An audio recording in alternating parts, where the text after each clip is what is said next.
క్రైస్త lord June 16 ఈరోజు దేవుని వాగ్దానము. వారి దుఃఖమునకు ప్రతిగా సంతోషమిచ్చి వారిని ఆదరించెదను.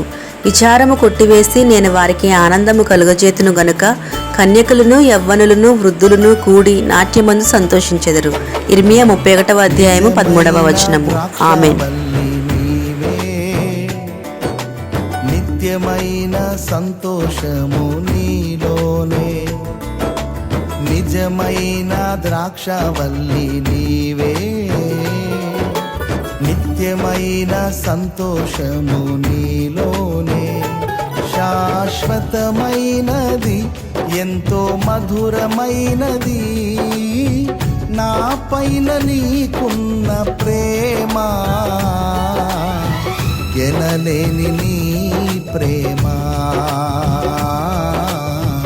ఎనలేని నీ